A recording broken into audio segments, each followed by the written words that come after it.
Ah, messire Honoré, quel plaisir de vous voir. Votre maîtresse puis-elle me recevoir? Et comment donc, monsieur, même, je vous dirais, que depuis quelque temps, elle vous espérait. Vraiment? Il était donc urgent que j'arrivasse. Sans vouloir vous presser, conduisez-moi, de grâce. Mais bien sûr, suivez-moi.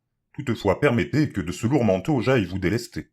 Suffit, mon bon ami, de vos soins je n'ai cure, la colère m'atteint de sa vive piqûre. Approchez, Honoré, entrez, je vous en prie. Et de gêne, ma foi, ne restez point pétri. Non, je reste debout, pas le temps de m'asseoir. Ce crapaud vous tendait pourtant ses accoudoirs. Quelle mine avez-vous? Vous semblez fort mari. Oui, dans mon cœur meurtri, ce n'est point l'euphorie. La lettre, n'est-ce pas? Oui. Quelle félonie! Je voudrais partager de votre acrimonie. Mais j'y pense, Honoré. Avez-vous vu s'y faire? Tout à fait, il est mort. Grand Dieu, a-t-il souffert? Souffert? Sincèrement, je n'en sais que trop rien. Si c'est le cas, tant mieux, il le méritait bien. Vous l'avez terrassé au cours d'un bref combat? Non, je n'étais pas seul à vouloir son trépas. Ah! J'étais sur le point de punir ce farceur lorsqu'un hurluberlu entra dans sa demeure.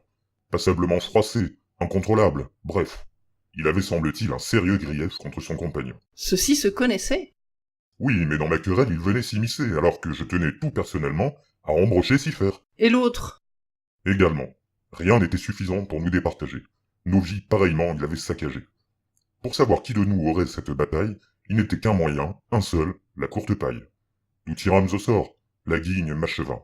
L'autre était plus en veine, et la grande enleva. Je rageais, je pestais contre mon imposteur d'être réduit à n'être là qu'un spectateur.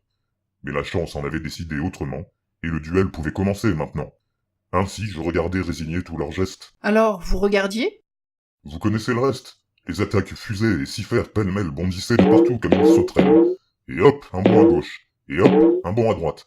Ses coups étaient risqués, ses ruses maladroites. Et hop, un bond à gauche, il semblait un dindon s'affairant à danser sur l'air d'un rigodon. Au fond, je m'ennuyais, ce combat fut lassant, à tel point qu'à la fin, c'en devint agaçant. Enfin, l'autre eut l'idée de se placer de face, puis de lui asséner un puissant coup de grâce. Ainsi donc fut lavée la sordide Avanie, le bougre a cher payé toutes ses félonies. Cependant, je ne fus qu'à moitié consolé, car j'aurais préféré moi-même l'immoler.